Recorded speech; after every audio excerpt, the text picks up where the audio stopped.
celebrating 20 years of possibility. I'm Tim Berry, and I believe anything is possible.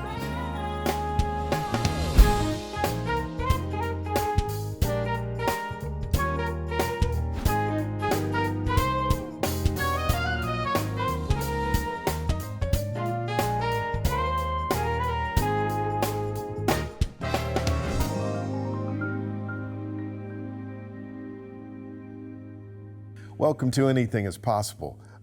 This particular smile is the smile that comes after 30 years of friendship. Yes, sir. Right? My guest today is Tim Berry.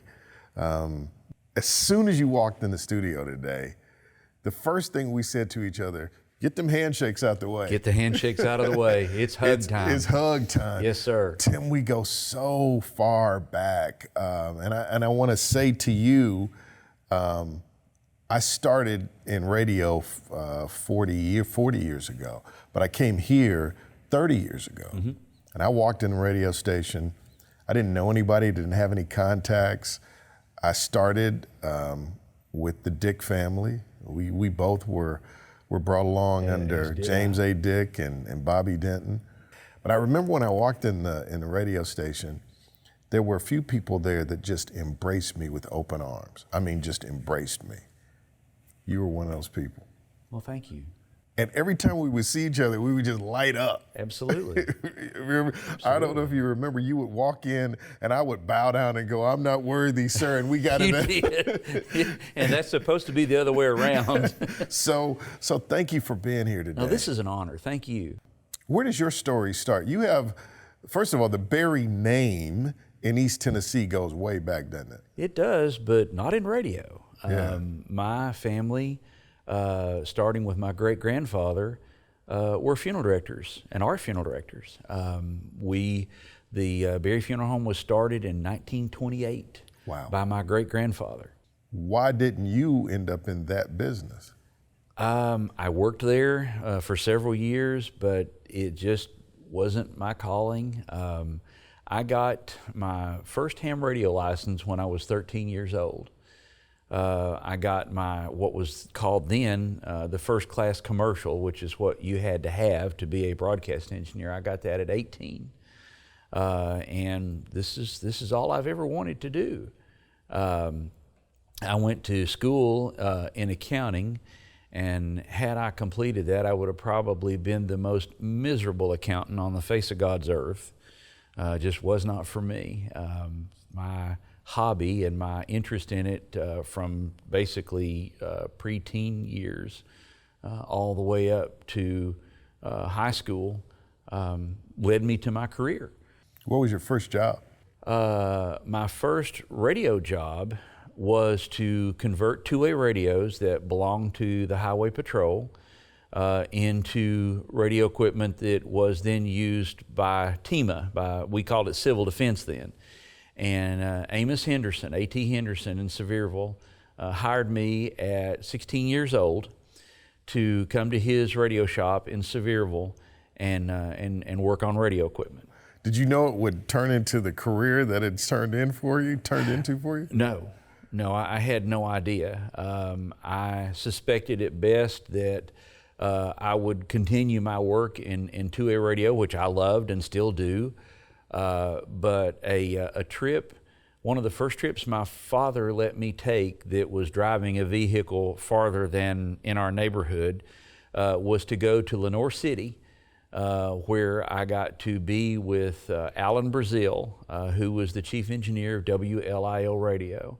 I had heard Alan on the radio and called in like any other listener, and he found out that I was interested in radio and what he did, and he humored me. When I got my first ham radio license, he came to my home to help my father and I set up my first ham radio antenna. And what's special about that is Alan had polio, and it was difficult for him to get around. But his wife was his chauffeur, and she came from Lenore City to Knoxville to help him help me. And then later, when I could drive, I would go down and spend evenings in the radio station of WLIL helping him. And then one night I actually got to read a newscast, which was even better. And I was absolutely hooked. Did you want to be on the radio, or were you content to make radio happen? Well, a little of both, but I realized pretty early on, that my talent was more behind the microphone than in front of it. I know, working with you all the years that I worked with you in radio, the running joke was, if you walked in the room, and there are some engineers, I was talking to Sugar Shane, one of our camera guys, and he was talking about there are certain class of engineers, you call them, they walk in the room and things start working. Is there a metaphysical quantum thing that you are gifted with where when you lay hands on a piece of equipment, it starts to work? Heal, brother, heal.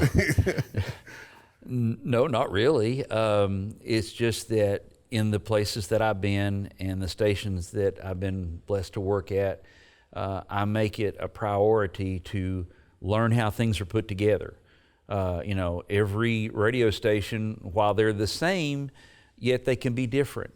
Different manufacturers, different way that things are arranged, different facilities. And so someone who wants to make sure that he knows where, or for lack of a better way to describe it, all the skeletons are buried, knows how the place is put together, so that when someone says there's a problem, you have an idea where to begin to look. That's a lot of times troubleshooting is obvious, but if it won't be as obvious if you don't know how well how your facility's put together. Possibility powered by Pilot Flying J, Covenant Health, Home Federal, and the Knoxville News Sentinel. Coming up. Woke up one morning and it was difficult to swallow. That was when I headed to a specialist who looked in my mouth and said, "Do you smoke?" And I said, "I've never smoked a day in my life." I said, "Why do you ask?" He said, "Well, because I think you have smoker's cancer." I remember one day I was listening to one of the Vol broadcasts, and I called you to tell you, "Dude, this sounds fantastic." I remember that call. That made my day. That made my day. I'm listening to my radio, the mix of the crowd noise with the announcers. I heard all of the elements, but I heard every element exactly where it needed to be. And I realized that doesn't just happen. Like it's 100 different things going on at one time to tell a story. I don't care about what all of this stuff is. All I know is I felt like I was at the game. That's the whole point. Right? That's the whole point. So I want to commend you for having that kind of a spirit. Thank you. But you. walk me through all the things you've done, because I think you're celebrating your 30th year. That's correct. With the Vol Network. What do you do for the Vol Network? Well, my title is technical director. During football season, we have two shows. We have a show that is a recap of the previous game and a preview of the next, and it's hosted by Bob Kessling, Pat Ryan, and Jeff Francis, called the Big Orange Hotline. Happens at Dead End Barbecue. I set up the equipment, establish my connection back to the flagship station, Cumulus, and we make sure that we are communicating back and forth. And then I set up headsets, I set up a computer so that Bob can see the callers and can answer them, set up a position for our producer so that he can properly produce the show. Then on Wednesdays, we have another show that features the coaches and is live at Calhoun's called Vol Calls. Vol Calls has been on the air for years. And it is now exclusively live on location with Bob and Brent Hubbs and a UT football coach, hopefully the head coach, and players. And it's an event. There are usually 100 people there on the patio at Calhoun. So then the metamorphosis from the Monday show to the Wednesday show is you've got to have a PA system to support that so that the people can hear you. So that gets mixed in as well. Then on football Saturdays, it's the game. The game, man. My work for a home football Saturday usually starts on Thursday, depending on whatever things are going on. But Thursday will usually be my day to set up Neyland Stadium, because to do a complete setup for a football broadcast takes about 3 to 3.5 hours.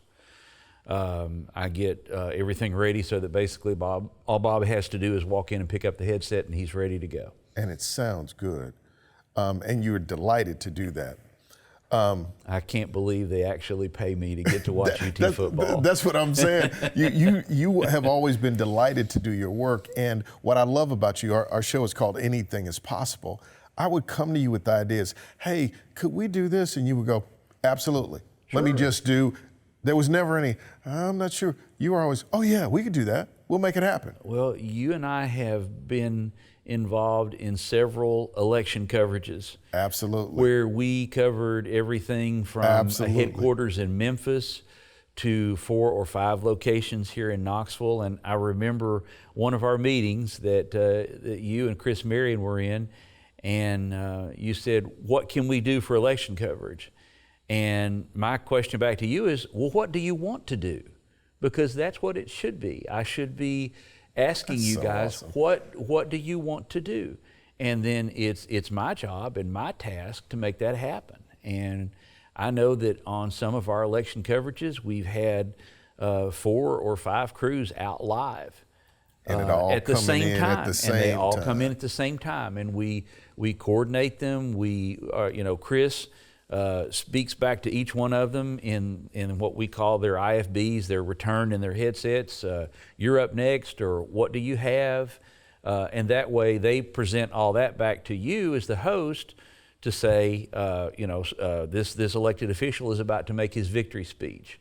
And that's what we do. That's what we do. It's good radio. Well, thank you for making my career possible. I want to thank you for that. Can't take credit for that. I think you did that on your own. So I want to talk about your butt crack. Oh my gosh. Oh, no. So you would have on this tool belt, and it would weigh you down. It would. The good Lord saw fit to send me to this earth with no rear end. And there's a term for that that's not suitable for television. But I carry a two-way radio. I carry a pager. I carry 2 cell phones. And yes, I have used them both at the same time, or all 3 at the same time. And yeah, with nothing, no padding back there to support that, the full moon is sometimes there. But I wanted to tell you, that's crazy. I've never said to a guest on this show, let's talk about your butt crack. My apologies, but here's what I want to say about your spirit. Oh, by the way. Oh, by the way. We were at the radio station. I think we were at the radio station. You were working. You were working on something furiously. And you're working, and you said, Hallerin, pray for me. I said, sure. You said, I have cancer. Yes, sir. Oh, by the way, I got cancer. I think it was non-Hodgkin's. Non-Hodgkin's lymphoma on my tonsil. You said, pray for me, I have cancer. And then you were like, but I got to finish getting this. By the way, I have cancer? Bro, what was that like? Scary. Test your faith. I discovered that something was wrong on a UT basketball trip to Hawaii. Woke up one morning and it was difficult to swallow. And on those kind of trips, the university usually has a team doctor along, but never to work on staff, usually there for the players. And I went to him and he looked at my mouth. He goes, yeah, your tonsil's infected. You're going to have it out. I didn't have my tonsils out as a child. So knowing that, I took some medicine there. It helped, but obviously didn't make it go away. And then my family doctor, when I got back, tried a different prescription. That didn't work. And that was when I headed to a specialist. who looked in my mouth and said, "Do you smoke?" And I said, "I've never smoked a day in my life." I said, "Why do you ask?" He said, "Well, because I think you have smoker's cancer." And I mean, that was like just being hit head on by a car at 60 miles an hour. Because at that point I thought, well, it's cancer. You know, am I right with the Lord? Is it time? But thankfully, it wasn't. I had chemotherapy. I had radiation. By the grace of God, that was 10 years ago. Are you cancer-free now? Yes, sir. 10 years ago. Tim, you kept working. The only days of work that I missed were the days that I was actually in the chemotherapy chair. And while I was out there, I had my laptop You had your in my laptop, lap and my two-way radio. This is radio. what I'm saying. What is that? I guess it comes from a work ethic from my father, who to my brother and sister and I announced early in our lives that one thing that his children would not be is lazy. And if he could see the three of us now, he would say he had succeeded, because we are all active. We all work hard. We give back. That's what we were raised to do.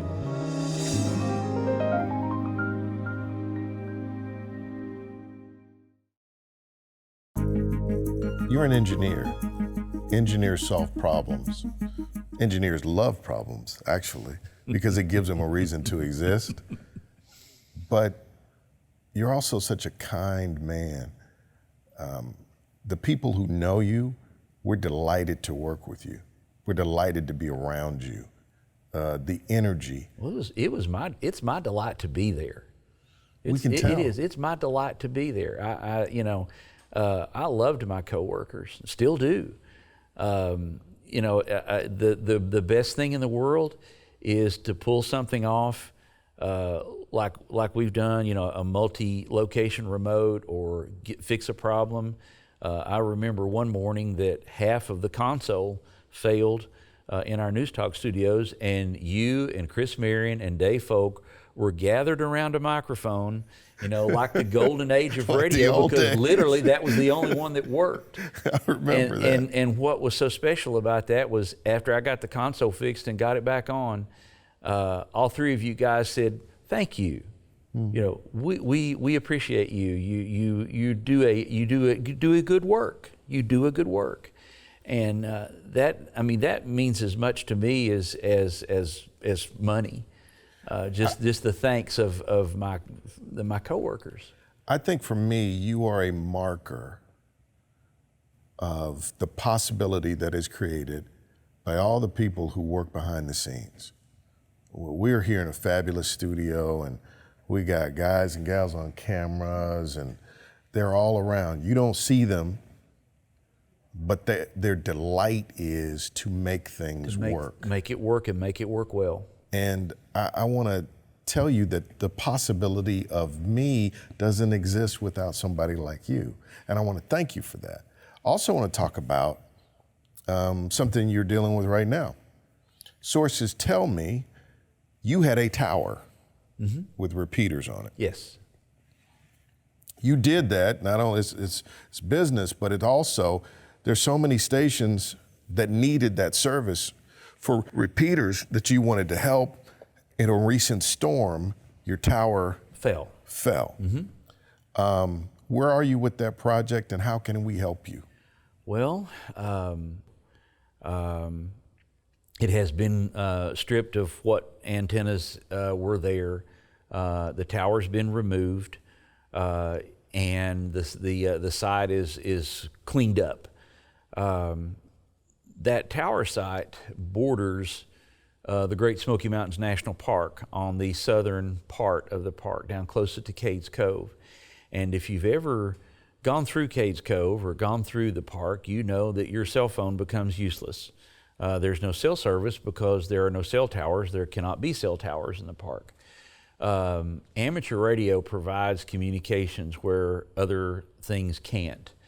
And there's a good friend of mine who's now grown, but when he was in school, was on a field trip inside Cades Cove, where one of his classmates fell into the creek and was drowning. And the only way that they had to call for help was via amateur radio through the repeater system that was on that tower that fell. So my goal is to get that tower back up. A good friend established a GoFundMe account for me, and it's out there now. And there's funds there, and I've been going through the process of finding the right tower to fit my property, to replace it, to hopefully this doesn't happen again. What's the GoFundMe? The GoFundMe is under my ham radio call sign, WB4GBI. That's my ham radio call sign. Had that since I was 13 years old. It's there, and it shows a picture of the fallen tower in the building. But I am overwhelmed by the response that I have received so far. Ham radio operators from all over the Southeast have contributed, some little, some much, but all greatly appreciated. Well, we will make sure that we make a contribution toward putting that tower back up, because you've lifted us all up, and I thank you for being a part of Anything Is Possible. Thank you. It's such an honor to be here.